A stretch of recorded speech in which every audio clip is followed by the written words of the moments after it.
Mayong gabi sa atong tanan, mga kaigsuonan, mga kahigalaan, dinhi sa Cogon Church, Cebu City. Greetings gikan sa Christ Church, Multicultural Filipino Church. Among gitunol sa kinising-kasing ang among pakigduyog sa kasub-anan sa mga Monterde family. In behalf sa among church, dako ang among kasubo sa nahitabo ni Mama Miling sa among na balitaan ni adtong Sabado sa iyahang pagpahulay. Apan among gidayeg ang Ginoo tungod sa kaayo sa iyahang sa pamilya nga iyahang gina-raise nga tungod niini nagapakaylap sa maayong balita sa iyang mga kanakan. Gani usa siya mga anak diya kauban namo dinhi sa among iglesia, si Ate Bebs o iglesia ang iyang ngalan, of which mao gyud ang iyang handom nga manganlan gyud og iglesia because she really believed that by naming her she should stay in the church, and I really believe that when I met her when I was in Cebu. O usa sa among nga mga church leaders in kay Edward Somoso ang iyang bana, active kaayo mi dinhi. Gani aduna kami singing group nga ginganlan og Music Generation. Ug sa dili pa ko magpadayon sa akong mensahe, ako atong tagaan una og luna og panahon ang among choir nga magahatag kanato og pagpangabli sa atong isipan sa mga mensahe nining mga taknaa karon. Ang Filipino Seventh-day Adventist Choir nga ginganlan og Music Generation mohatag kanato pinasang awit nga naguluhan, Rest and Abide.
Amen.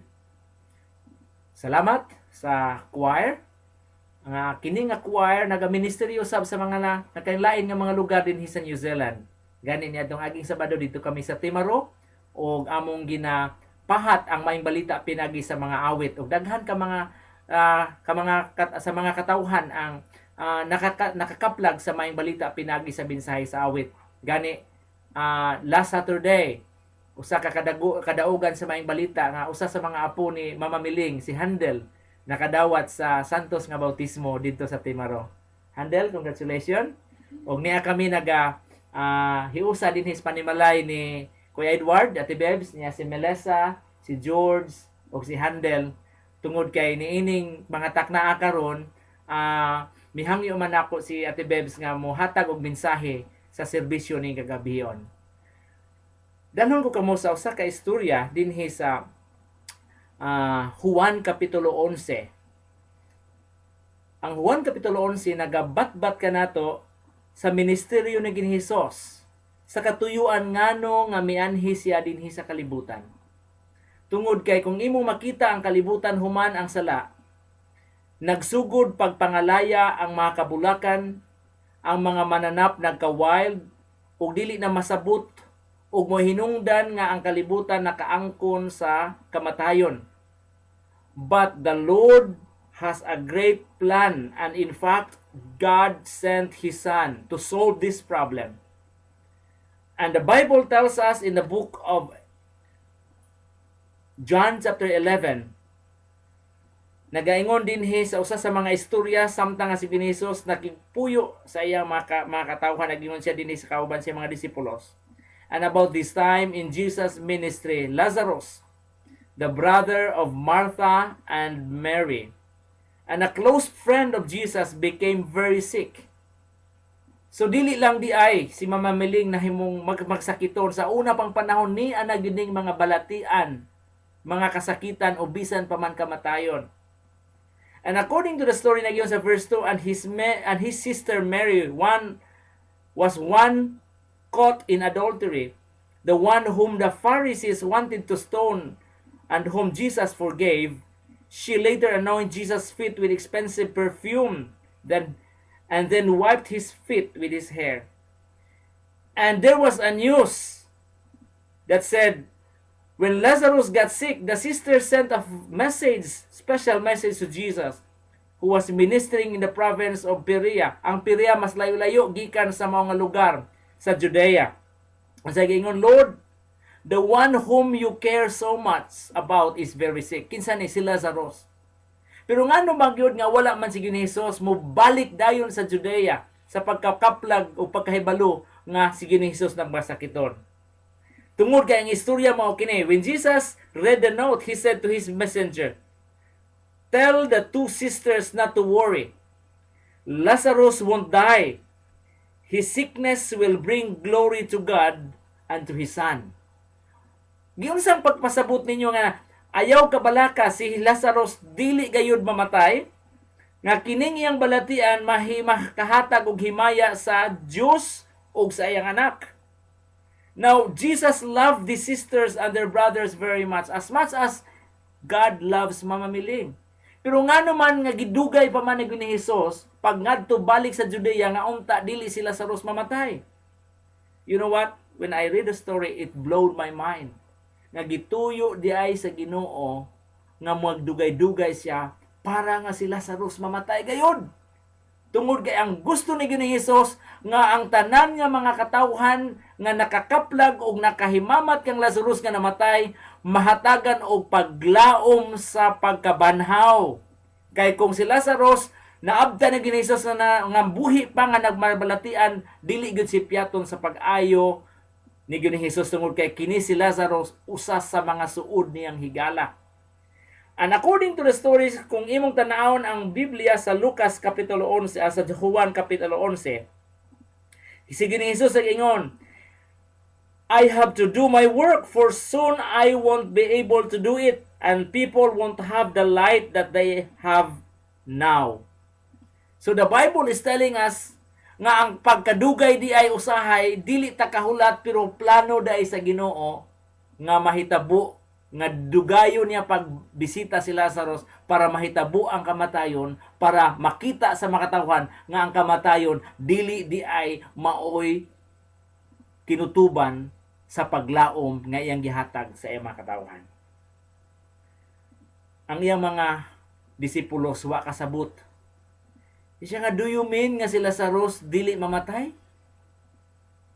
But Jesus, according to verse 13, Jesus was talking about death. Because death is a serious subject as far as Christianity is concerned. While the disciples thought that he was talking about resting as you sleep. And when Jesus saw that they misunderstood what he said, he made it plain by saying, Lazarus is dead. Because after days nga si Jesus, wala siya makabalik dayon, may balita na nga, Lord, you don't need to go to Judea because Lazarus is already dead. Pero sa inyo ni Jesus, for the sake of your faith, I'm glad that I wasn't there because you'll see what I mean. So let's go. Sa tuhanon nga pangunahuna, may nguta nga, mas maayong taog hingadto pa si Jesus nga buhi pa para maayo pa niya, pero ngano gitugot man niya mamatay, unya moingon nga madto, it's useless, Lord. Pero sa giyon ni Jesus, ayaw ka balaka, because I will show to the world that the Son of God, the Son of Man, has come to solve the problem of death. So they left Perea and headed for Judea. By this time they got there, Lazarus had been dead for how many days? 4 days already. Tuwa na siya sa lubnganan. And according to the story, the village of Bethany where the sisters lived was about 2 miles from Jerusalem. And some among the Jewish leaders from the city went out to comfort Martha and Mary. They were there in addition to the relatives and friends. And as was the custom, the sisters has hired professional mourners to go through the customary ritual while this was going on. Someone whispered to Martha and said, Jesus was coming and he was on the outskirts of the town. She quietly slipped out of the house and went to meet him. But Mary didn't know what was going on and stayed with the mourners.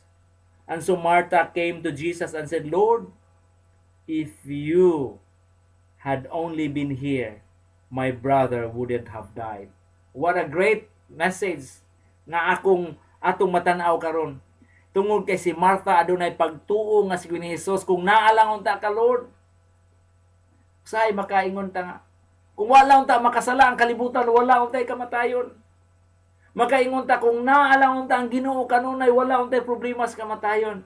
And this is really a striking statement. Lord, if only you have been here, my brother would not have died. But what happened? Unsay gingon ni Jesus? Jesus said, don't worry, Martha. Your brother Lazarus will soon be resurrected. Unsay tubag ni Martha? Martha said, I know that he'll be resurrected in the resurrection in the last days. And Jesus looked at her and said, I have the power to give life to anyone who believes in me. Even though he dies, he will live because I am the resurrection and the life. Kini nga sulti. Nini kagabhion mga kaigsunan, mga kaigalaan din sa Kugon Church. Kung wala pa man kita makahibalo nga si Jesus di ay mao ang pagkabanhaw ug ang kinabuhi. Believe this is in reality that God has come to give us life. Ang giingon ni Jesus, anyone who believes in me will not die forever. Do you believe in this? Unsay giingon ni Martha? Martha answered, yes, Lord, I believe anything you say because you are the Messiah. You are the Son of the living God, whom we have been expecting. Then she turned and ran back home to get Mary. And Mary slipped into the house and whispered to Mary, the Master is here and wants to see you. So quickly but quietly Mary left the house and Martha to see Jesus. Jesus had stayed on the outskirts of the town waiting for Mary to come. And when the mourners and those who stopped by to comfort the sisters saw them both live, they said to one another, they're probably going to the graveside to mourn. Let's go too. So nindot kayo, kaysa diha nga nakabalo sila nga si Jesus mubisita sa lubnganan ni Lazarus, mga duta kay mutan-aw ta kay sinya tingali mo muyagyag po si Hesus sa iyang mga luha sa kamingaw ni Lazarus. Tungod kay ang kamatayon is really a painful thing to be separated. Nga dili na nimo siya maistorya, dili na nimo siya mahikap. Tungod kay mipanaw na. Mo na panagbulag. But the sisters got home to see Jesus, and when Mary saw him, she fell on her knees and said, Lord, if only you have been here. Niya na po ning word nga, kung naalang unta ka, sa ingon ni Maria, my brother would not have died. Kaduha gyud gisulti. Unang higayon, si Martha. Ikadong higayon, si Mary, nga suod nga higala ni Hesus. When Jesus saw her on her knees, crying, and then looked around and saw all the others around him crying, he groaned because he felt the pain. And the only verse nga sa mga bata nga unsa may pinaka mubo nga bersikulo sa Biblia, Juan 11:35. Unsa na siya? Jesus wept. Ang uban, Jesus wept. Nanilhig di ay. Jesus wept. Sige ni Jesus, mihilak. Ngano nga mihilak siya? Dili tungod kay wa say gahom sa pagbanhaw kang Lazarus. Mihilak siya kung unsa day ang damage sa sala, ang kapait sa pagbulag sa atong mga hinigugmas kinabuhi.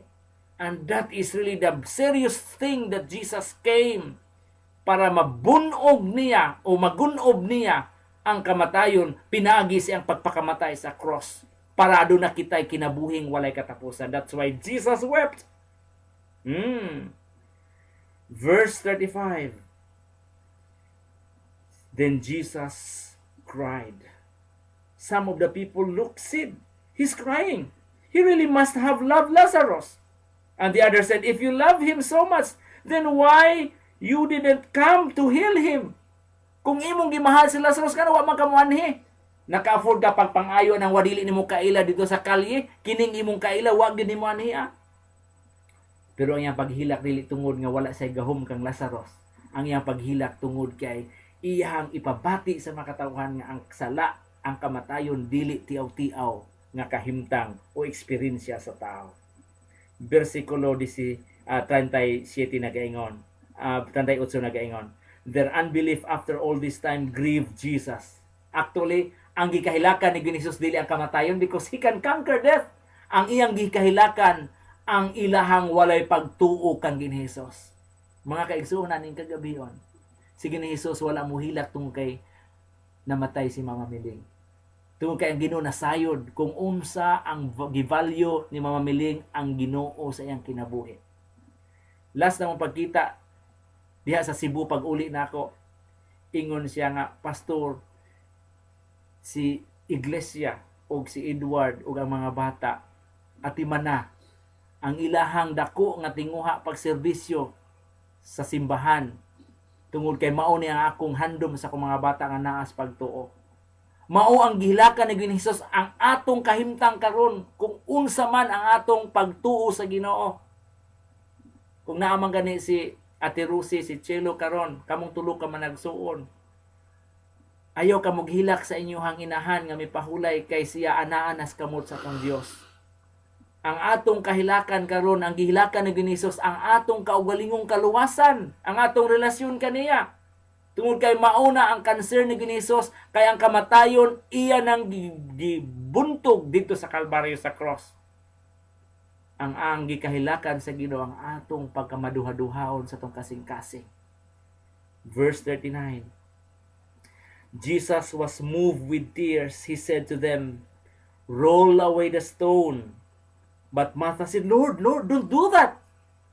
Because Lazarus had been dead for 4 days. Tingali baho na siya. And Jesus replied, didn't I tell you that if you would have faith in me, you will see the power of God? Verse 41 nag-ingon.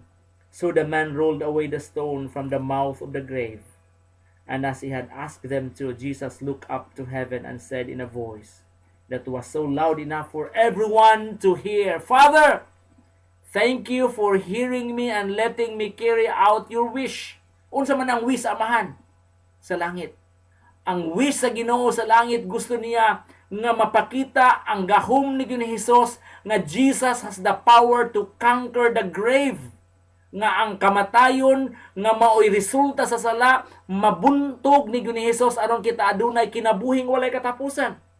And in verse 42 nagaingon siya, I know you always hear me, but I'm saying this for the sake of the people here, so that they will know that you are the one who is doing this, and I am your son. Amazingly, in verse 43, then he focused his eyes on the entrance of the cave and called out in a loud voice, Lazarus, come out! Verse 44, for a moment, all was still. Ako ma-imagine ang mga tao, usa ba na? Upat na katuig na slubnganan, baho na. Makabati ka na. Then Lazarus appeared at the entrance of the cave, wrapped in a burial clothes, and Jesus quietly said to the man who had rolled the stone away, go and unwrap him. And many were at the graveside, including some of the Jewish leaders who came from Jerusalem. When they saw this, believed that Jesus was the Messiah. Mga kaigsunan, mga kahigalaan ko nining kagabion. Ang gikahilakan ni Hesus dili ang kamatayon ni Lazarus. Nganong mihilak si Hesus tungod kanimo o kanako nga mga buhi pa karon. Gikahilakan niya kung unsa ang atong relasyon diha kaniya. Tungod kay ang kaluwasan mao'y pinakaimportante nga angayan natong hunahunaon karon. We don't know when to die. We don't know kung unsay mahitabo sa atong kinabuhi karon. The Lord knows our heart. We need to surrender ourselves. Relatives, friends, loved ones of Mama Miling, if you want your mother, your grandmother, your friend, your sister, or your brother in Christ, nga makita nimo si Mama Miling, Jesus wept for you now. We must be faithful to Him and develop closer relationship with Him, because Jesus has come already to conquer the grave. If Jesus resurrected Lazarus at the time that He really needs to manifest His power, He has promised us in the book of 1 Thessalonians chapter 4 verses 15 to 17. 1 Thessalonians chapter 4 verses 15 to 17. Nagingon siya, we're telling you this by the authority of the Lord Jesus. When He taught us what we have or who are still alive when He comes, will not be taken to heaven ahead of our loved ones who have died in Christ and are now sleeping. So ang gusto nga ipasabot ni Pablo dinhi sa mga nga teksto, nga kadto na nga matay, wala na sila mag-una nato, nga tuwa na sa langit karon.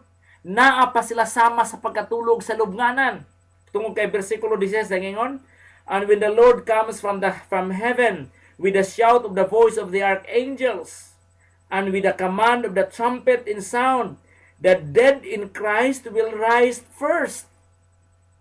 So, ang pag-abot ni Hesus sa lubnganan ni Lazarus, mahimo nga maopo na ang mabatian nato kung kita mo pahulay na pagbalik ni Hesus, ang first voice, Lazarus, wake up, wake up, wake up. Ang pagbalik ni Hesus, iya pong pukawon si mamiling, wake up, wake up. Kita po kung mga matay na tanang panahon na, makabati kita sa tingog ni Hesus, bangon kamo, bangon. Pero ang atong pangutana karon, do we die in the Lord's presence? Do we die in the Lord's faith? Tungod kay ang unang mabanhaw, kadtong nangamatay, nga may pagtuo kang ni Hesus. The trumpet of God to call the dead, and the dead in Christ will rise first. And those believers living at that time will be changed, and together with those who will be caught up, who had been resurrected, will be caught up into the sky to meet the Lord in the air. And from then on, we will all be with the Lord. And in verse 18 again, also comfort and encourage each other with His word. Akong ipabilin kaninyo nini kagabihon, nga ang saad sa Ginoo, dinhi sa balaang kasulatan sa Biblia, mao'y atong dako nga paglaom, atong ligunon ang atong pagtuo diha kaniya. Bisan asa kita nini kalibutana, Tungod kay ang Biblia nag-ingon nga dili kini makapahimulag kanato neither death nor life nor any principalities in the love of God from the love of God.